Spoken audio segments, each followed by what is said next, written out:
In the Alive Bible Study by Lifeway Women, you'll spend 5 weeks walking through the basic fundamental beliefs of the Christian faith. This is the perfect Bible study for a new or growing believer who wants to learn what it means to walk out your faith as a part of the body of Christ. Through this study, you'll understand the meaning and importance of historic Christian practices like baptism, prayer, worship, the Lord's Supper, tithing, missions, and more. Whether you go through this study with a friend or use it as an outreach tool in your community, you'll be challenged to endure and leave a legacy of faith behind. Learn more at lifeway.com/alive. That's lifeway.com/alive.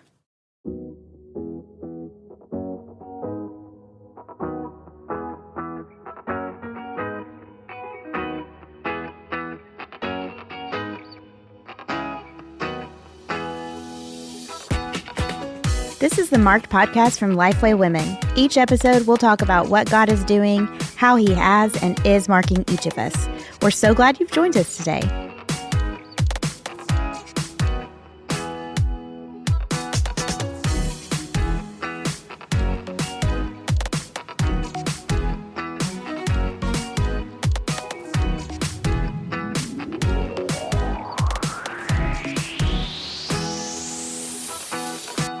Hello and welcome to the Mark Podcast. I am Elizabeth Heinman and I get to be with you for this very special episode. This is what we're calling our Israel episode. I get to be with our producer, Aaron Franklin. Hello, Frank.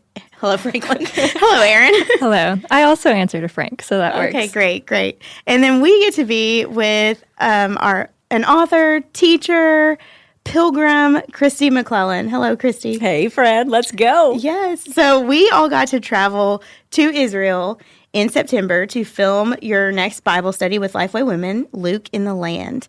And it was an adventure. We've been together today filming some extra pieces to that. And we've just been reminiscing and just talking about how much fun it was. We laughed a lot. We cried some. We bled in Israel. So we definitely got to see the sunrise, the sunset, and we got to do this together, and we're so grateful to be able to do that. But we thought it would be really fun to take you, our listeners, behind the scenes, because we had so much fun doing it, and we wanted to invite you all into that, to kind of journey with us through Israel. So Aaron and I got to go, and we took our microphones, our fun, fuzzy little microphones, and we got to record footage of us hanging out, of us, you teaching stuff, all that kind of stuff. And we traveled with a really fun crew. We're all like family now at this point. And so we want to play a clip that introduces everybody so that when you hear their voices over these other clips, you can maybe kind of recognize who it is. I'm Elizabeth. I'm on the Mark Podcast. I'm the content editor of Luke in the Land. Hi, I'm Bill Cox, and I'm a video guy associated with this project, so I'm really happy to be here. Thank you. Bill's in charge. Hi, I'm Ryan Groh. I like the color red, and I'm here as just a video guy, just doing this thing, and I love it. Thank you. Ryan works with Lifeway Films. Hi, I'm Andrew Obadjian. I am a creative producer, cinematographer, and liaison to the team. Sure. I am Amanda Mejias. I'm the Lafayette Girls brand specialist, and I am the content editor for the Teen Girls version of Luke in the Land. All checks out. True. My name is Kristi My name is Kristi McBible, and my job is to teach the Bible here at the Holy Land. We're doing great. I'm Chrissy Yoder. I'm doing hair and makeup on Luke in the Land. I'm Tina Bosch. I'm the manager of the Women's Bible Study. I'm the person who gets to start thinking about what we're going to do and when we're going to do it. So I got to talk with Kristi about the idea for this probably 2 years ago. It's our first shoot in Israel where we're walking through the story of a gospel where it unfolded. Okay. We have 2 more. You want me to redo mine since I messed it up? No, it's great. It's perfect. Hello, I'm Elliot. I do mostly whatever Bill asks me to do, but generally it's director of photography.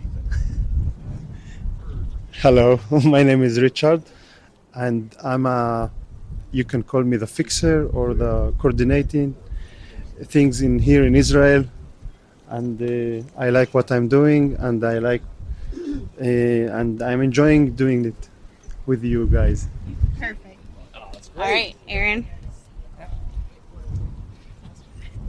Hello, I'm Erin Franklin, and I have a few different jobs on this trip. So I'm the production editor for the videotaping, but also doing some behind-the-scenes social media stuff and producer of the Marked podcast.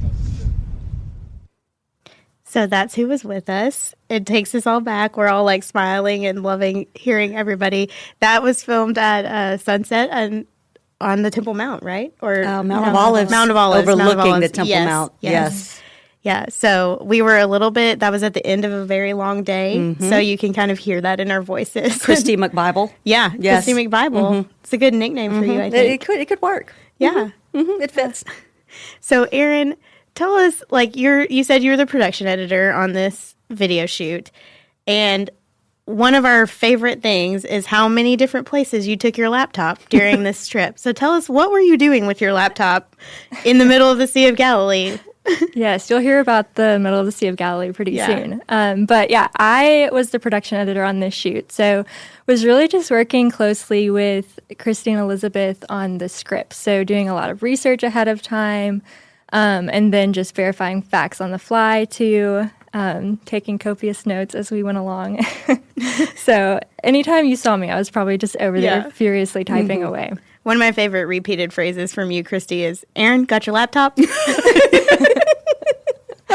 So I was on the trip as the content editor, and so I kind of helped Kristi shape her messages and make sure that what you're hearing in the video teaching is also reflected in the Bible study book, and trying to make them all fit together in a way that made sense. And because we were in so many locations and we were filming like piece 1 of session 1 here and piece 2 of session 1 here, it was a big task, and I'm so thankful for Aaron for helping us keep track of it. And Kristi, you did an amazing job of like transitioning between locations and videos. I don't know how you kept it all in your mind, but it was great. Mm-hmm. I think one of the things I love the most was we did this together. Mm-hmm. You know, in antiquity, you never travel alone. You travel alone, you'll get jacked, as I always say. And you always travel in a caravan. And I feel like we really got to experience that. Everybody had their role. Everybody had their part to play. Mm-hmm. But when you brought us all together, the unity and the diversity, the oneness, us traveling the land together, just like Peter, James, and John would have done with Jesus 2,000 years ago. There was just something in experiencing it together, because I envisioned them doing that. Yeah, traveling around. Who do you think the fixer was for? You know, who was the Richard 2,000 years ago? Yeah. I don't know, man. I'm probably just going to put my money on Thomas. Okay, I can see that. Yeah, a little bit. Yeah, he's going ahead, making sure they have a place to park. That's right. You know? Yeah. I love it.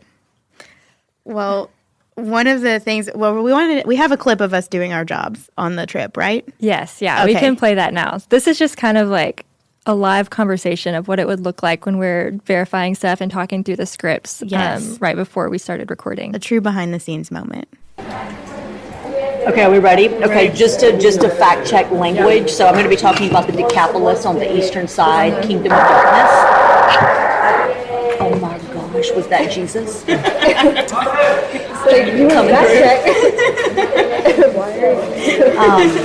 I just want to make sure, so on the eastern shore, I don't know if we'll be able to see the ruins today, but type in Hippos, Hippos, and then Susita. It's Suscita. And I want to confirm that Hippos means horse, and Susita is horse in Hebrew, because that's like the one Decapolis city. It's probably the one that Jesus is referring to when he says a city on a hill cannot be hidden. You know, Revelation 19:11. So I'll be doing a lot of Yeah, it says Aramaic is the Sita. That's terrible. Greek is Hippos. Okay. And Aramaic is I'm so glad. the Hebrew is Sus. Just S-U-S. Okay. Home and are going There to you be go. home for a bit. That's why you check stuff before you get out there and say stuff. So that was like just a fun example of, I think we were sitting inside getting ready to board the boat to the Sea of Galilee or on the Sea of Galilee. And so you're talking to the guys about the filming angles. We're trying to look up Hebrew and Greek words, and shout out to Blue Letter Bible. they get a shout out here. But yeah, so that's kind of what it was like. Yeah, we love Blue Letter Bible at Lifeway. Yes. Not a sponsor, but we're open to it. Yeah. So we also so that was after our first stop of the trip, which was the Arbell Cliffs. Mm-hmm. Do you want to tell us a little bit about what the Arbell Cliffs are, what their significance is? They're on the northwestern shore of the Sea of Galilee, overlooking the sea. Mm-hmm. Capernaum is located down below. Jesus' hometown as an adult male and rabbi of Israel, according to Matthew 4. And I just think about every time the Bible talks about Jesus went on a mountainside to pray, where we don't know specifically from the text, but I just envision him going on the top of the Arbell Cliffs. There's no better vantage point or view. It's one of my absolute most favorite places in Israel because I can feel him there. I mean, that's his world when he walked the earth 2,000 years ago. He's a Galilean rabbi. He's a man of the Galilee. And our very first filming for that entire project, we did a sunrise filming right there on Arbell. So we are up in the middle of the night. Yes. Traveling in the dark in the bus to get there. And for that to be the very first place that we captured, I honestly can't think of a better genesis for what we experienced. And for the people on the team that had never been before, I cannot tell you like the joy, like the excitement of watching people take in the land for the very first time. That joy just has been in me for all the years I've been taking teams, but to take like Lifeway family to be able to see it for the first time. And, you talk about pressure for filming. You can't redo a sunrise filming. You have to get it. The sun is going to rise one time that so morning. It's a lot of waiting for a moment. Yes. So it's almost like 0 to 10. And I just remember when it was like, okay, let's all get in our places. Let's go do this. And just that first feeling, because I've been taking teams to Israel for years and years, but I've never filmed in Israel. That was a first for me. So for as comfortable as I am in the land, as familiar as Israel is to me, that was a real moment for me. Because I was in an ancient place in my own life and story, but doing a new thing. So old meets new in this moment. And that was really powerful because I was able just to connect with, I'm thinking about the person out there listening who might never get to Israel, for whatever reason. Right. And for so many years, I've had the privilege of just taking people to Israel to experience the Bible in its world, text and context, the Bible in its native habitat, as I sometimes say. But I think in that very first filming on Arbell at sunrise, overlooking the Sea of Galilee, something Jesus would have seen so many times during his earthly life and ministry, it really hit me. We are putting together something. We are bringing Israel back home. Yeah. We're bringing it here for people. And I can't think of a better place to have started. It was beautiful. It was the perfect first morning in Israel, I think. It was an early morning, but it was a great first morning. Yes. Yeah. I think we just had such beautiful light the whole week we were there. Like there were some gorgeous sunrises and gorgeous sunsets and the lighting. And I think they captured that in the videos. Yes. Just the light is so beautiful. Yeah. And one of the things I really loved is how for each teaching session, we're at multiple sites. So we really are. It's not just me in one place for a whole teaching. We're walking with Jesus. We're journeying through the Gospel of Luke with him. So it was fun just even all of the places we actually got to go together and then to see all those pearls strung together, you know, it's really special because you get this sense of story, you know, different scenes put together that make sense, hopefully in a deeper way. And I remember times on the bus, just even driving around, just looking over at you guys. We're all just looking out the window or talking or whatever we're doing, preparing for the next place or the next thing. But I loved it. I'm so glad that y'all have been to Arbell. Yes, we are too. Yeah. And then we got to go to Capernaum. Yes, we did. Yes. Yes. I think we have a clip from that. Yes, this is leading up to Capernaum, so Okay. we had not left yet. On our way. Wish we weren't going to be there at 1 in the afternoon on like the heat advisory day, but here we are, and We'll get in there and get it done. Here we are. We're going in there focused at Capernaum because it's hot. Yeah. I think I was telling, I feel like maybe we'll stay on the bus as long as possible Yes. while the guys set up, and then we'll get out just when it's time to get going. It's hot. I might can tell them too, like a few things to get pictures of. You know, what's beautiful is you've got the Sea of Galilee. And Capernaum, you have these black basalt millstones. So you can literally, you can see Jesus saying, if you cause any of these young ones to stumble, it'd be better for a millstone to be tied around your neck and for you to be thrown into the sea. Yeah, that's the perfect marketing pearl. Like that's the groundedness of the Jewish way. It's not philosophical like the Greeks. Theology is on the ground. You can interact with it. It's an embodied faith. I love that we got in the pearl Yes. language because you just mentioned, you talked about stringing a string of pearls. And so we've kind of adopted that language to the point where even the guys that were filming were like, we got a pearl here? Did we get a pearl? And I'm sure we looked so strange to everybody else. But yes, it was hot. And we felt like that was important to include because Kristi, who did your hair and makeup, did such a great job. And you did such a great job that the videos do not convey how hot it was. So you said something earlier about it burning your Oh my arm. goodness! So when you're watching this, you're going to see me sitting in the ancient synagogue of Capernaum, and I'm just sitting there talking to the camera. And what you don't know is like the stones were so hot, so my bottom was on fire. Yes. And then my arm, I had my shirt rolled up, so just my bare arm is kind of leaning on a stone, and it was so hot. But I've never been cool a day in my life, but I wanted to try in that moment. So I didn't want to flinch. I didn't want to move. You did I just a great wanted job. to take it in. Yeah. But when you watch it, you can't even tell. You can't. To be in Israel in September, you're going to feel the heat. Yeah. Yeah. It was hot. Yeah, I think we barely have any pictures from that location just on our phones, just behind the scenes stuff because it was so hot. It was also wasn't it at the end of the first day or something? It was It was in the afternoon. It was our second to last stop of the day. Yes. And we started right after we landed the next day. We were on the at move. 3 a.m. Yeah. to catch the sunrise. Yeah, so we were pretty tired at that point. We were trying to take it in a little bit, there's a Peter's mom's house and things like that, but it was not fully I wasn't fully comprehending anything. Yeah.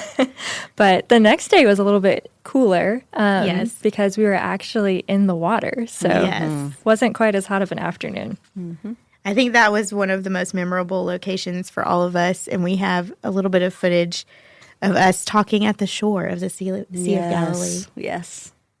All right, let me tell you what is amazing about where we are right now. We are at a special place. You can hear the spring in the background as you look over.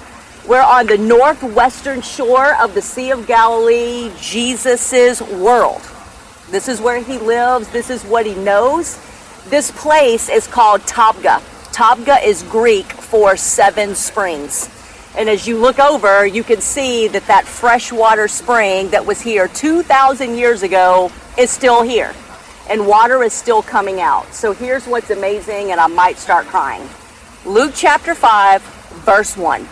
It says, while Jesus was standing at Lake Gennesaret, Sea of Galilee, preaching the word of God, he saw 2 boats left by fishermen who were washing their nets. So the reason I love to bring teams here, and the reason I bring you all here, the reason we're going to film here today, is in antiquity, that spring, that's where fishermen on the northwestern shore of the Sea of Galilee would take their nets to wash them and clean them. They would hang them. And so when we think about Peter and Andrew, James and John, the 2 brothers, 2 sets of brother fishermen here, there's a really good chance in Luke 5 they are right there at that spring cleaning their nets when Jesus says to them, come follow me.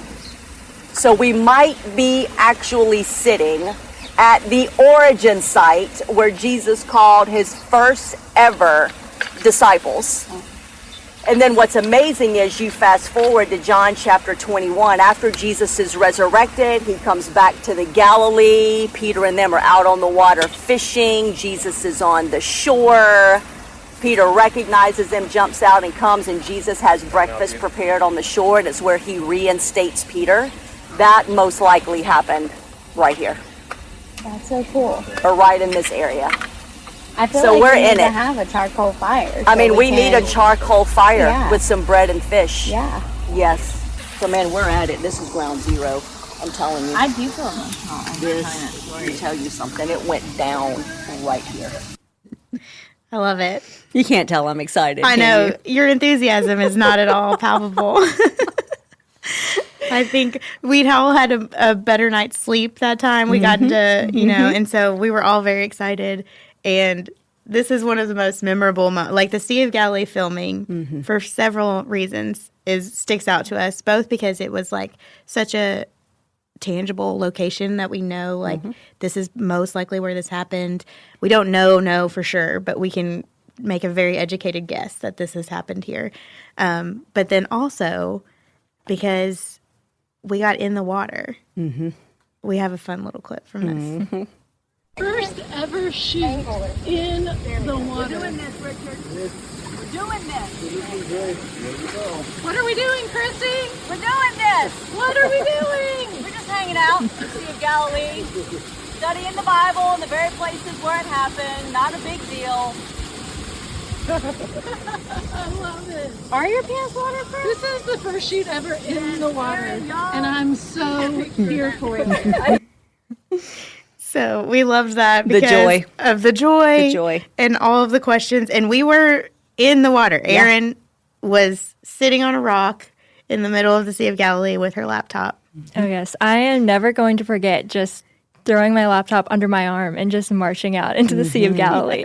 And I mean, the water was over our knees. Like, it wasn't just like ankle deep. So I just walked out there. And since I talked about having to type so many notes, I had to find a rock to sit on. So I just go and perch out on a rock as we're all in the water. So Elizabeth and I are over there in our umbrella, just like listening to the scripts as we go on. But definitely so memorable. Yes. And Kristi, you have a memorable story from that time filming with a visitor that we had to the video shoot. Yes. So there was a family there just sort of spending the day, probably lived near there. And they were so gracious to just sort of give us the space to let us film for a few minutes. And so we're all out in the water. Right. Which I love, by the way, because I'm always saying the Bible is meant to be experienced, not just read. So there's nothing like feeling the Sea of Galilee on your body, reading stories about the Sea of Galilee. It's this embodied faith that we cultivate over time as we walk with Jesus. But we're all out in the water, and obviously all of you are looking at me because we're filming me teaching. So I'm actively filming. I'm looking into the camera. And unbeknownst to any of us, one of the people in that family, they had gotten in the water and had swam up behind you all. Right. So I am teaching to the camera, and then all of a sudden, just behind it, I see this head slowly pop up out of the water like Aquaman. And he's And just none of us looking at could see me. him. He doesn't say anything. None of you saw him because he was behind you. But it was the perfect placement for me, directly in my gaze, and he just came up out of the water and just sat there listening to me, just watching. Then he would go back down and move over a little bit, and then his head would pop back up. And I'm literally having these two conversations in my brain. There's the biblical teaching that I'm doing, and I'm like, oh my gosh, we're all here in the Sea of Galilee, and I'm teaching the Bible, and there's Aquaman, like right there.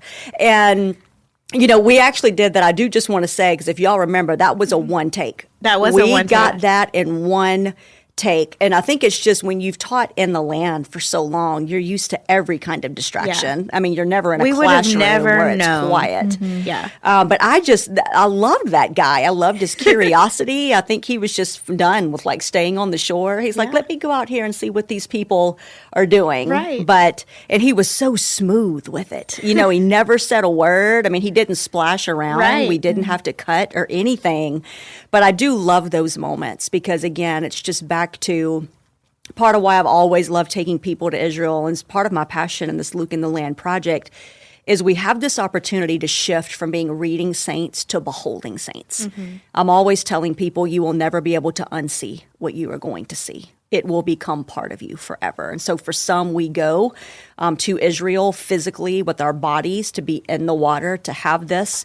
And for others who will be, participating with us in Luke in the Land, like we've really tried our best, like to bring it to you, like all of us getting in the water to really try to bring you the Bible in its native habitat and in its world. That was one of my funnest memories, but it's also for me just so impactful because to know who Jesus is and what he's like, there's invitation in him. He's like, come follow me. You think about he's not standoffish like the religious elite. He's not trying to separate. He's constantly trying to close the gap between him and humanity. No, you right there, come follow me. I just envision the disciples cleaning their nets at that spring. Just imagine them waking up that morning. They have no idea they're getting ready to interact with Jesus that day, that he's going to call him. For them, it's just a regular Tuesday, and they're out doing their thing. And to think about that day changed their lives forever. And then it makes you and I think about our moment. That invitation came to us, the invitation of the gospel to place our faith in Jesus, to follow him, to walk after him. So I love that place. I love those springs. I love that water. I love being in that water. I'm always telling people the Bible is the best and truest story that's ever been told. These things happened. And I felt like all of us, we got to kind of, again, that caravan. I love it that I wasn't the only one in the water. I loved it that you all just got right in there with me and that we were able to capture that together. Yes, it was definitely a very fun moment, but also a very poignant moment of being in the water, just like they were. Yeah, there's always, just to kind of end that, every time I'm in those waters at that site, I always take a moment, just me and the Lord, before I walk out to just say, hey, the fact that you've let me be here again, just again, I'm saying yes to you. I will follow you. It's almost like just a moment of just recommitment, just re-upping, It's just like, man, just like they said yes to you 2,000 years ago, here I am again and anew in my life right now, whatever's going on. I'm standing in these waters, probably the very waters where you called your first disciples 2,000 years ago. And I just want you to hear me say yes to you all over again. That's beautiful. Yeah. So then we went into the wilderness. Oh, and we joked about this. Oh, we did. We did, y'all. Because I think when we were originally trying to figure out where we were going to film, you said something like, I would like for something wildernessy. Yes. That's how you described it. And so we kept saying, are we going into the wildernessy area? And we did. We found the wilderness, and it was so hot in the wilderness that we didn't get any audio footage of the wilderness. We survived wilderness together that day. Yes. Yeah. Oh, it was so hot that I think the guys could not keep the cameras running for longer than 8 minutes, right? Because they would overheat. We had to stop every 8 minutes or so and have umbrellas and fans and all the things to cool down the cameras. And I think one of my favorite moments was the quote from you, Aaron, when you said, 40 days and 40 nights, I couldn't handle 14 minutes before I needed to go to the car. And it was true. But you cannot tell in the videos, which is honestly kind of disappointing to me. Because I was like, she doesn't even look like she's sweating at all. And it actually looks like there's a nice breeze flowing on you. It was not that way when you were there. So I feel like we needed to let people know that behind the scenes, it was hot in the wilderness. Well, and the other thing that happened, if y'all remember, we did that entire teaching and one of the cameras did not turn on. So we had to do that twice. Yes. So we were actually there. And Chrissy did such a great job just making sure the makeup on my face and everything. I know when you look at it, you don't look like it, but I had sweat pouring down my back. I think we all did. Oh my gosh. That was one of those. I remember your face was so red, Elizabeth. I'm like, Elizabeth's about to overheat over here. We are out here in this wilderness. Yeah. But, I love the wilderness. And part of why I wanted something wildernessy. Is for the Jewish people, the wilderness, that's where you go to get your word, your davar, b'midbar, your word in the wilderness. There are scholars in the Middle East that will say Jesus emerged from that 40 days and 40 nights with the Sermon on the Mount in him. And we'll have to ask him one day if that's true. But just that idea, Torah, given It's a place of rich word for them. I think as Westerners, we get in the wilderness, and our question is, how do I get out of this? Right. You know, for them, they ask, Lord, what is your word for me in the wilderness? What is that sustaining devar that you have for me in the midbar? So I think if we're going to walk with Jesus, wilderness seasons are going to be part of that, just as it was for him. You know, it's amazing that Jesus experiences that 40 days and 40 nights right after his baptism. Yeah. You know, right after such a high moment comes the wilderness. So if you're out there and you're in a wilderness season, the question is, Lord, what is your word for me? What is your sustaining, life-giving word for me in this wilderness? Yeah. And I think our experience, though very brief compared to like a season of life, I mean, it was miserable enough to where I'm like, yep, wilderness is miserable, but that is something that it shifts your perspective for sure when you're waiting on a word. But how beautiful the wilderness is. It was gorgeous. You know, it's not stunning. beautiful in that lush way. It's beautiful in that deserty way, that sandy darkness. way. Yes, yes.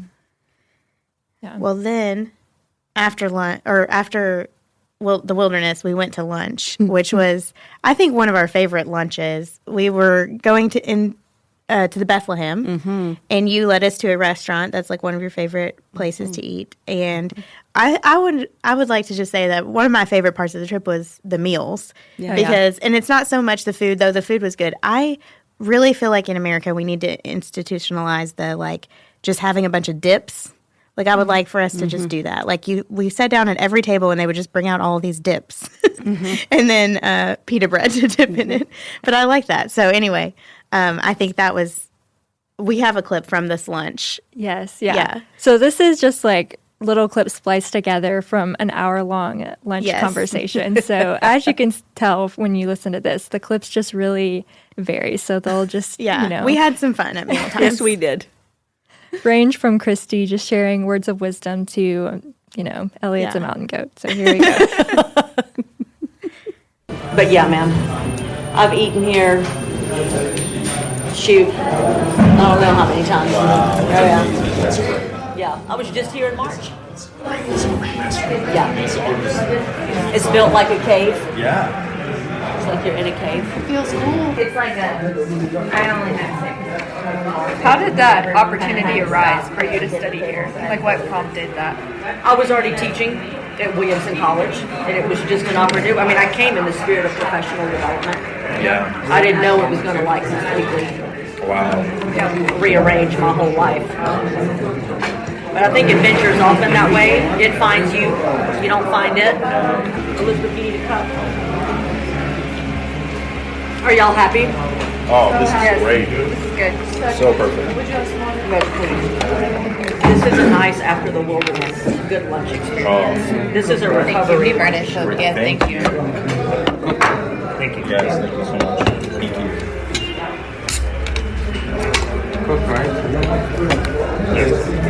Thank you, sir.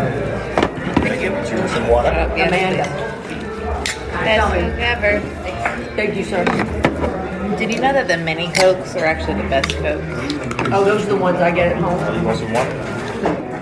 Elliot, Yeah. can I tell you how nervous I was? Oh my gosh. You Elliot's a mountain goat. That didn't even ping on my radar. It wasn't the rocks. It was Thank you the so much. slope with the gravel. Yeah. I wasn't worried. I totally 100% trust your step on the rocks that don't move. Yeah. But the gravel, Yeah, giving way. yes. I was so... This is back to the center. Thank you so much. I bet if Elliot took his shoes off, he's got hooves. I think so. Yeah, they're partial. Like bare- Mr. Toughness. I'm barefoot most of my life. I feel like there's always something there. Yes. Well, and I mean, so much of this is just being in this land so much, but I really do, like you probably heard me say it in the series, I just think good theology is embodied, and I think it's connected to land. You know, I think like philosophical things, like the way of the Greeks.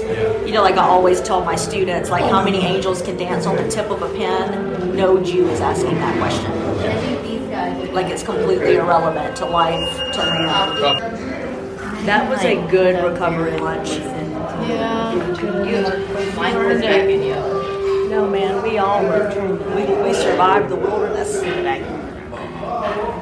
The wilderness looked amazing. No one asked. It was beautiful. Amanda said, I hope Jesus did that. He did his 40 days in the winter. I really do. I really do want to ask Jesus, and I do think he came out with word. Yeah, I actually thought your point was a great one. I mean, I think he emerged with word. I think he got his word from Bar. You know, he immediately starts preaching and teaching.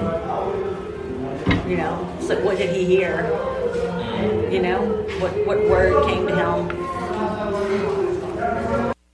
him? So you can see our conversations really had a lot of range. Is this the lunch where you put my phone in the hummus to get it? This is the lunch. Elizabeth is never going to let me live down that I put her phone in the hummus. We were trying to record the conversation, and I gave it to Erin. I gave my phone to Erin to record, and I think she put it in a bowl of hummus, which was closer to the talkers. So, and it was fine. It came out fine. It was not intentional. It wasn't like I put the whole phone in the hummus. Yes. But I think we just all ate that hummus anyway, though. Yeah. You know. But yes, so that was like an example of the fun lunches that we had, and they really did range from Elliot's mountain goat likeness. And we said that because Elliot had this contraption. What is his contraption I called? call it a transformer. I don't know what it's actually called. Yeah, it's some kind of thing where he wears the camera, and then he was on the edge of the cliffs in the wilderness, and we were all pretty nervous, but he was didn't fall. sure-footed. Yes, he was sure-footed. He's got some good balance. Yes. So after lunch, we got to go inside the Church of the Nativity, and I gave a little behind-the-scenes commentary inside the church. We're in the Church of the Nativity, and we're one of many tourist groups in here. So we're kind of getting some footage of Kristi on the inside. It's legit.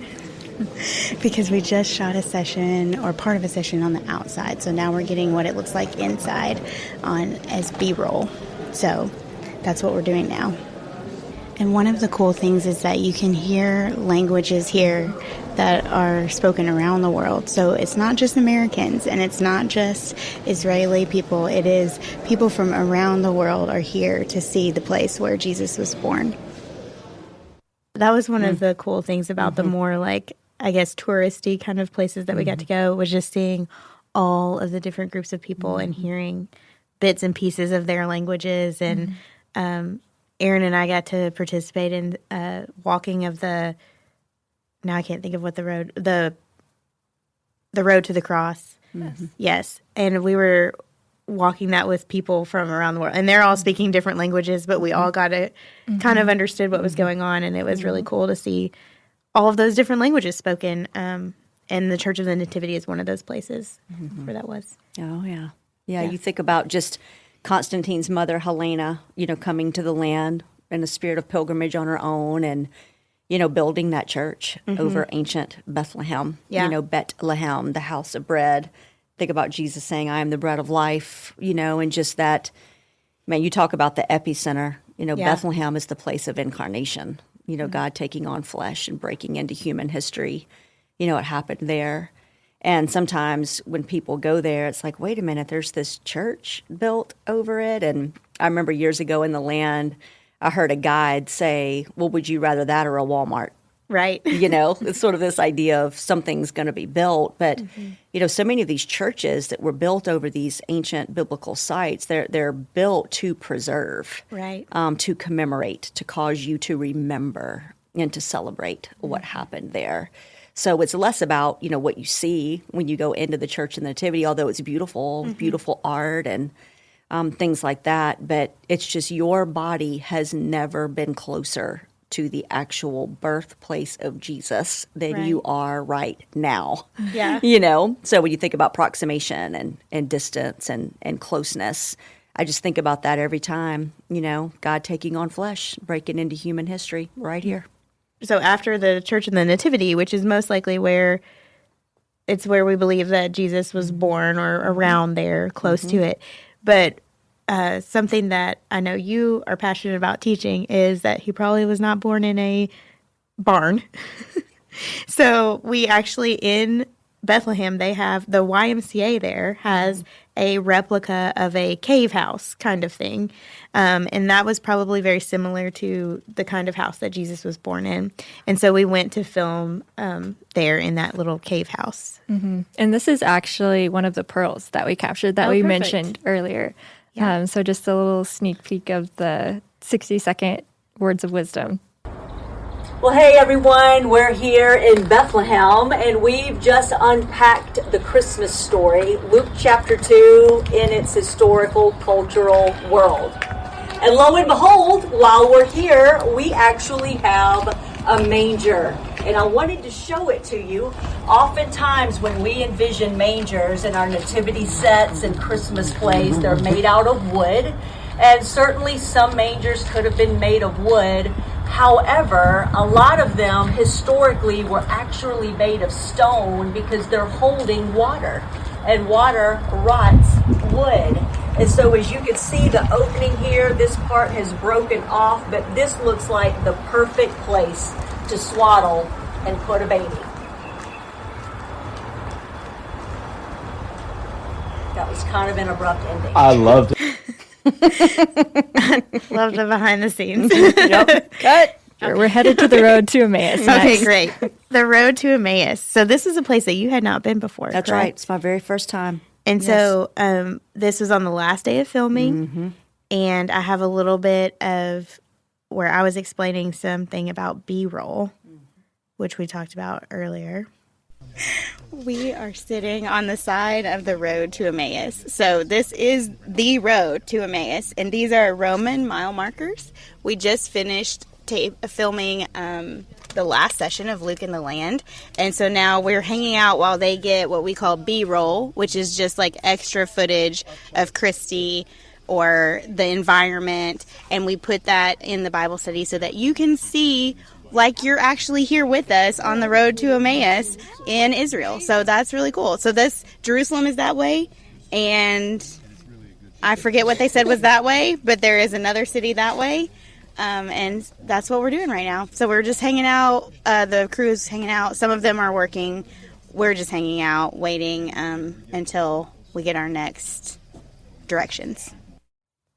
And Kristi, I think during that little very insightful moment for me. Yes. I think you were actually walking the road to Emmaus. Do you want to talk a little bit about that? Absolutely. That's probably the thing that has lived in me the most from our time in Israel. One, because it was a new site for me. I had not had the opportunity to go there. There was so much in that moment. I've been in places of resurrection where resurrected Jesus was.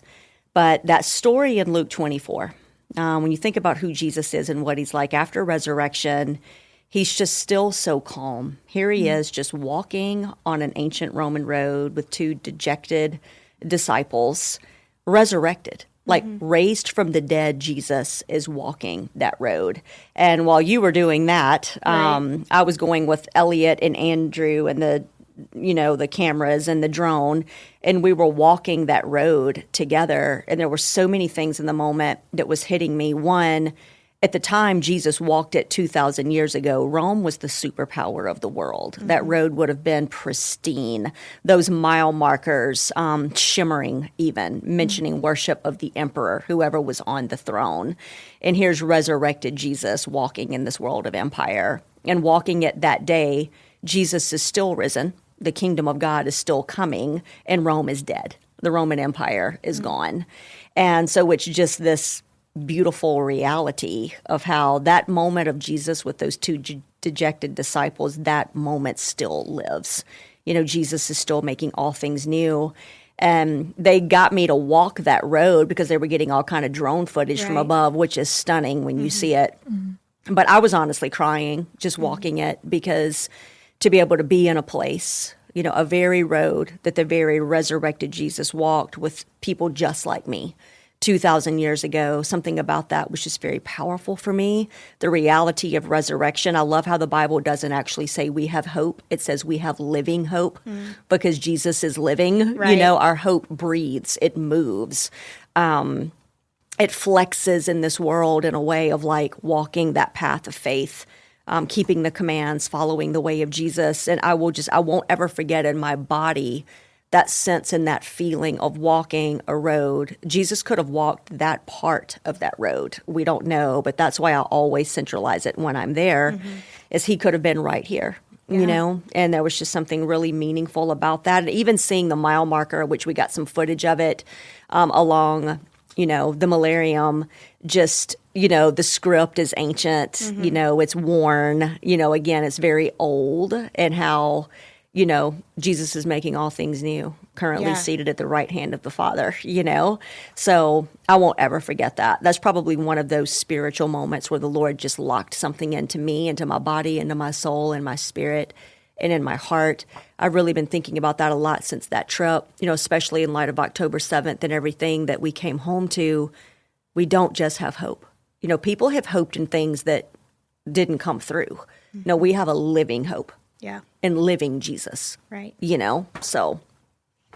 Yeah, I think that was so cool, and that I love that you got to walk it. Yeah. And I love that we got footage, even drone footage, which I think it can kind of seem a little silly, but when we were watching the videos, it really helps to put people in that place and in that moment, and to see you walking, it helps give it perspective of like, okay, this is how long this road is.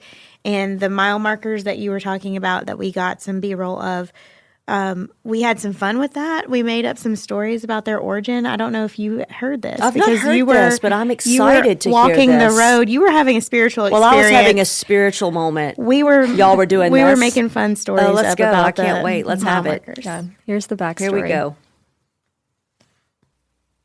Elite in any way, but they were probably making money off the Romans, so they were probably living better than the average. This is bill verification.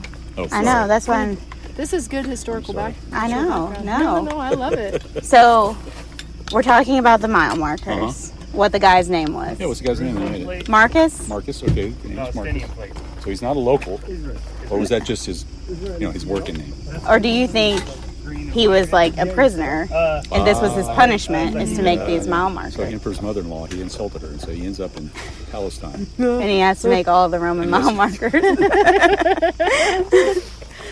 You think he had to have like a handwriting class before just laying it in there? Yeah, who's the guy looking over it going, misspelled, oh, Yeah. I'm sorry, you have to start over. He needed an editor, really. So Amazing. we were having fun. Marcus. Yeah, Marcus. Yes. So we were visiting many places, and sometimes the transportation there was interesting. Yes. We were talking earlier about what some of our most memorable moments were, and this was one of mine. So we end up hopping in a golf cart to take us to the Church of the Holy Sepulchre. Yes. And it felt like Mario Kart. We are in this golf cart driving through the streets of Jerusalem. The streets, the restaurants, the shops. We just drove right through them. Yes. There's definitely one point when Elizabeth and I were riding through on this golf cart through a restaurant, that a guy picked up his chair in the restaurant and moved out of the way. Because we were going to hit him. He was like enjoying his meal. But yes. But I'll play a little clip from that. David City. Yeah. David City. Mount of Olives. That's the Mount of Olives up there. Oh, yes. The tower. We were there the other day. Welcome to Israel. Thank you. So we passed a lot of people. That's right. Yeah. They welcomed us to Israel. Yes. So the golf cart took us to the Church of the Holy Sepulchre. Yeah. Where you taught us about the edicule. And I know that was another big moment for you because you had not been. We got to go up inside.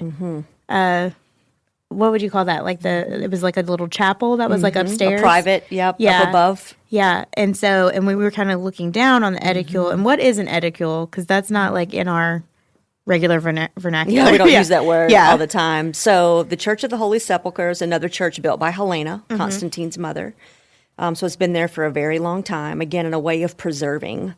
It's the traditional site of the crucifixion, of the burial of Jesus, and obviously his resurrection. Right. So when we talk about Bethlehem being the epicenter of incarnation, Jerusalem, in the Church of the Holy Sepulchre, is the epicenter of crucifixion, burial, and Jesus being raised from the dead. And the edicule is a structure that they have built over the first century Colquhoun tomb that tradition holds is Jesus's tomb from 2,000 years ago. The Bible tells us that that tomb was very close to Golgotha and a garden tomb.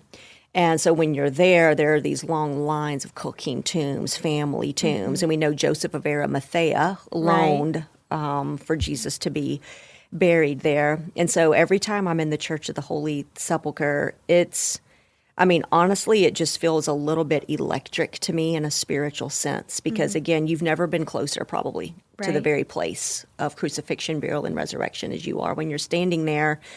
And so often taking teams there and having that experience, but for us to be able to go up above to that sort of second floor of the Church of the Holy Sepulchre and to be able to look down, it gave me a different vantage point of the edicule built over that first century tomb that I'd ever been able to experience or see before. And so it's almost like a prism, the way it's like holding something in the light and turning it. It's like getting to see something you've seen before, but from a different vantage point. And so it was just a special moment for me, again, having some of these new experiences for the very first time. And the Father that took us up, and just was so generous to us, that Middle Eastern hospitality that I'm always talking about. He was so kind to us and just so generous with that place and with that space, and which allowed us to be able to film some incredible footage of the edicule. You talk about millions of people from all over the world come to Jerusalem, to the Church of the Holy Sepulchre, to visit that tomb that the edicule is built over. So it just always feels like, man, it's just back to resurrection, and that living hope that we're being invited into. Yeah. I think it felt special that a lot of these locations, there were so many people. And like we talked about, there were so many languages that you could hear. But then there were these other sites, like the road to Emmaus, where it was just us, which also felt really special. It felt like us and the Holy Spirit. So it was nice to have both, I think. I think we have a little clip of you explaining the edicule. Yes. So what does the inside of that area look like? What was the word The you inside used? of the edicule? Yes, edicule. So it's essentially 2 chambers. You walk in, it's just a small foyer. And then you go down and into, and it's a first century Colquhoun tomb. Okay. And they believe it to be part of that family line of tombs of Joseph of Arimathea. Okay. They've excavated first century tombs throughout this area. Oh, wow. And so you get a little bit of a better sense of what it looked like. You might actually be able to be in that the tomb. would be really cool. Yeah. And no bodies are in it. Nobody's there. Only the live ones. Only the live, through. only us. Yes. Who are walking through. Yeah. So, Aaron, you were talking about how there were some places that were just us, and that was kind of our experience at the Southern Steps, which was the next place we went. That's where we drove. We also rode the golf cart back through Jerusalem to get to the Southern Steps, and I think this was a lot of our favorite spots to film at because it was very quiet, and it was just really cool to kind of have it to ourselves. Okay, repeat where we're going. So, Elliot, we're going to the Southern Rabbinic Teaching Steps today. And you need to ask me, why does that matter? Hey, Kristi, why does that matter? I loved your tone there. That was great. So, massive things go down on the Southern Steps. All right. 1, Joseph and Mary carry baby Jesus at 40 days old up those steps to dedicate him in the temple. Jesus is a rabbi of Israel. When you go to temple in the first century world, you don't teach inside. Inside temple, that's for worship, that's for prayer. You teach your disciples on the Southern Rabbinic Teaching Steps. You see how that worked? Like the rabbi teaching steps, rabbis teach on those steps. The woman caught in adultery, John chapter 8, happens on those steps. That woman gets restored there. Fast forward, I think Peter preaches his sermon of Pentecost there on those steps because it talks about 3,000 are getting baptized, and you'll see it today, but there's the steps, and directly beside it, there's a huge installation of mikvaot, ritual purification baths, because people are going through the baths to get ritually clean to go on temple. So, like, I would tell you the Holy Spirit fell and the birth of the church happened on those steps. It's massive, man. You got to eat a piece. You just got to carve off a step and eat it. Take a bite. You know, and they've excavated first century steps. Like when we talk about going to Israel and being in places where we absolutely know who Jesus was, at least 3 times a year as an observant Jewish male, he's coming from Galilee down to Jerusalem for the feast and the festivals, and him and his disciples are on those steps. Heck yeah. So you're literally going to sit on a step today that most likely Jesus himself sat on often when he come to Jerusalem. It's amazing. That's crazy. Amazing. Southern Steps. It's one of my favorite. When we were looking out, like on was that the steps that would have been on the left side? That's right. That's that southern side, and the Holden Gates are there. You know. Mm-hmm. So, oh my gosh, it's the legends. So there's that little tidbit for the morning. Thank you. So that was just a fun, like a really cool place because, like you said, we know that these people, these steps have been there since the first century, longer than that. Like, that's right. So that was a really cool place for us. Okay, so this is still the March podcast. So I would like for us to each talk about what marked us from that trip. Kristi, you may have already shared some of them, but Aaron, we'll start with you. What from the trip to Israel to film Luke in the Land marked you in your walk with Christ? Yeah. I actually have a little clip, so I'm going to play this for us, and then I'll answer the question. Is this your first travel project, like overseas with Lifeway? Yeah, overseas. We've But done it's tapings. not like, hey, this is Oh around the yeah, house. yeah. No But this is your first out of the. So Yeah. it's Let's just get kind your of first time out of the Right. country. Yeah. That's right. I'm glad I'm the one. Me too. Started at the same time. Let's do this. I do a lot of firsts with you, Kristi. Let's go. I got you. I said I do a lot of firsts with Kristi. Listen. First That's Lifeway right. study, first international travel. Let's go. Do you still feel like a rookie? I do. I totally feel I like definitely, a rookie. I mean, I'm always like, I don't know what constantly I'm doing learning here. from everyone. So Yeah. in that way, yes. But I definitely feel more confident than I did at 22 also. For sure. Yeah. Yeah. You've lived some life. Yeah. So just as I talked about in that clip, I have done a lot of firsts with Kristi. So just a little context. I've been at Lifeway about 4.5 years now, but my literal first day on the job was at Kristi's Jesus and Women taping. So Kristi dubbed us the Lifeway rookies at that point, and it stuck. And then I got to experience another first with Kristi, which was my first international trip. And it wasn't for lack of trying previously. I've just had other trips get canceled for weird reasons, but I do think it was purposeful that this was my first international trip because what an experience. I am never going to forget marching into the Sea of Galilee with my laptop like we talked about, or even just the feeling of sitting around the table with all of you in those conversations that we had, sharing a meal together. So, I mean, just being able to visualize these places is just so amazing. And I think the first time you do anything, you always remember that especially well. So I'm so grateful that this was it. Has definitely marked me because of that. And I'm glad we get to share that with everyone who will do the Bible study as well. Yeah. Yeah. I think that's what it is for me too, is not just I've traveled internationally before. I've never been to Israel, so it was my first time in Israel. And I think I've talked about this. I think I talked about this on an episode of Marked about how there weren't necessarily these really profound moments while I was there. However, now reading through scripture, I can visualize things, or I'll say, oh, I know what that looked like. Even after we concluded filming, Aaron and I stuck around to do some other exploring, and we went to a place which is where David hid out in the caves and Saul hid out in the caves.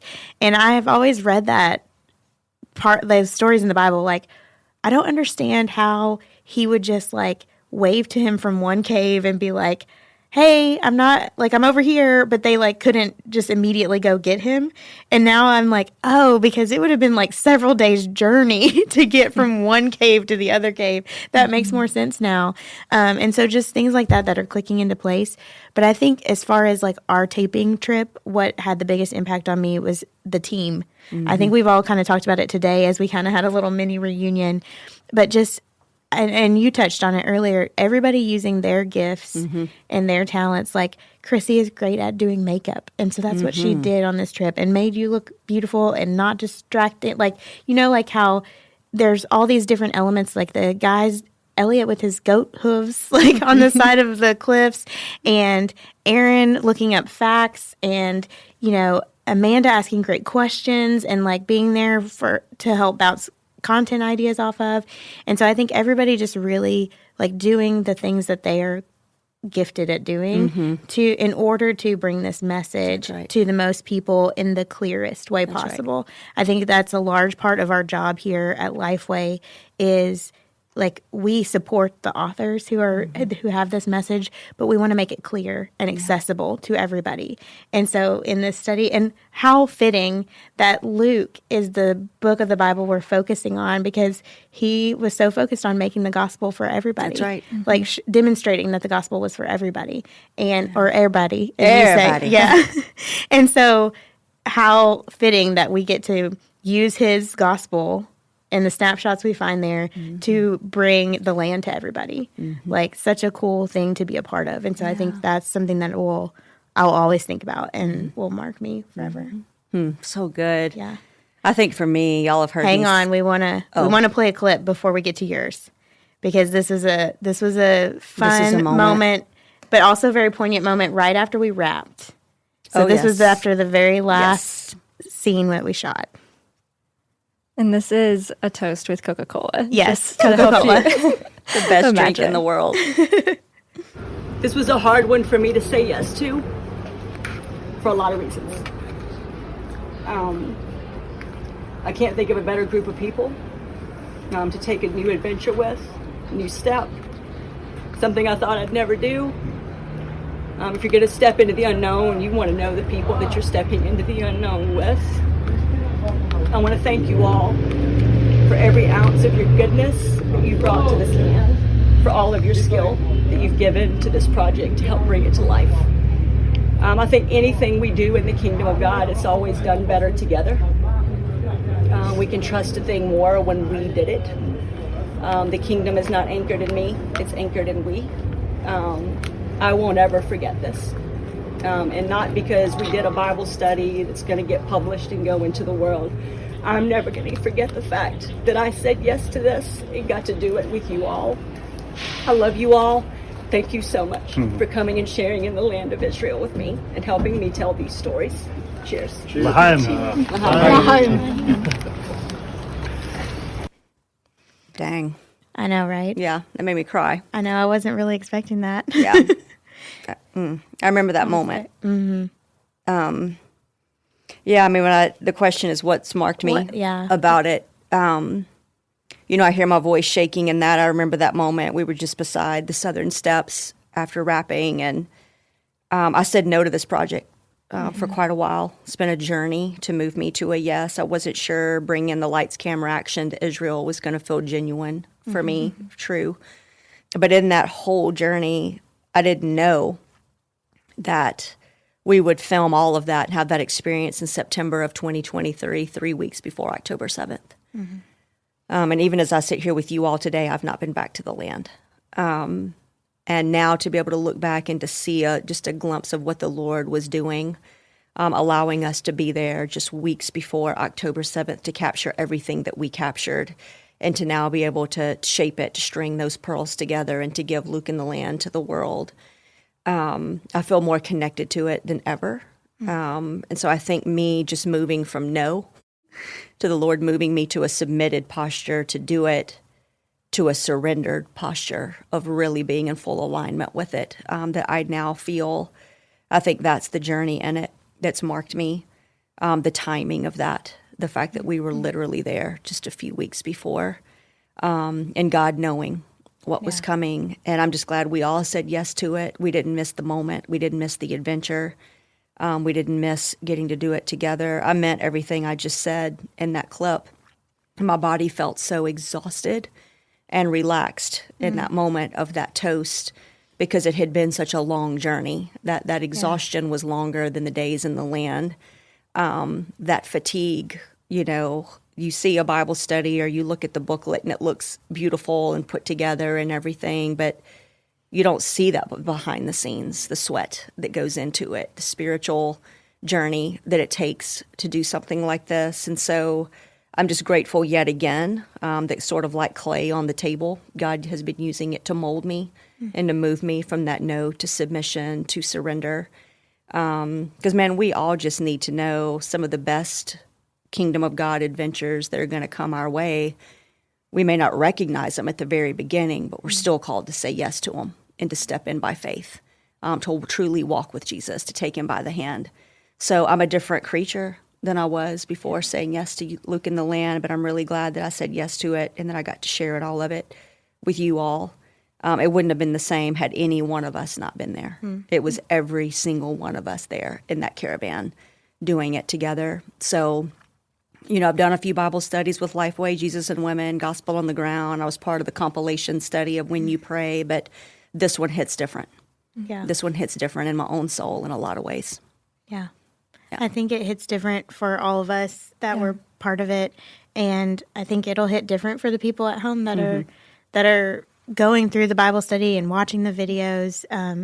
And we just want to invite you all to do Luke in the Land when it comes out. It's available for pre-order now, and we'll have links in the show notes and all of that. But we would love for you to get this Bible study and travel to the land with us. Right. Now you've seen a little bit of the behind the scenes fun that we had, but also some of the more special moments that you'll know the backstory of. You'll know that we were in a place that Kristi had never been before, or you can kind of watch her eyes in the Sea of Galilee and see if you can see when the man popped out of the water. Aquaman.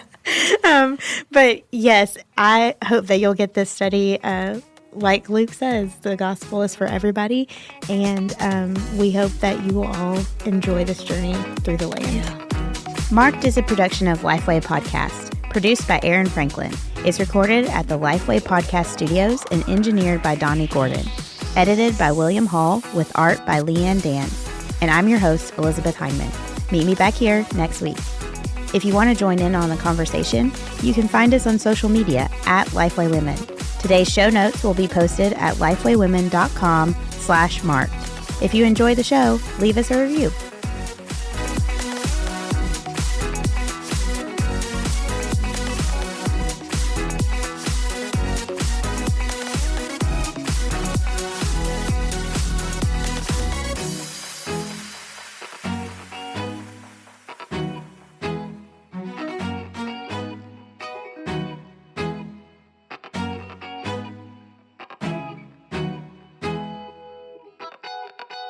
It's hard to know a God we don't understand, and it's hard to love a God we don't know.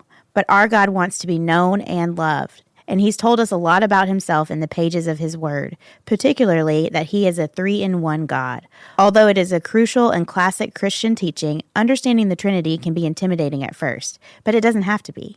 Join best-selling author, Bible teacher, and podcaster Tara Lee Cobble as she walks you through the triune nature of God, God the Father, God the Son, and God the Holy Spirit in her new book, The Joy of the Trinity. As you turn each page, you'll discover a beautiful, foundational view of the Trinity that will not only inform how you relate to God, but give you a deeper intimacy and greater joy in knowing him. Order your copy today wherever books are sold.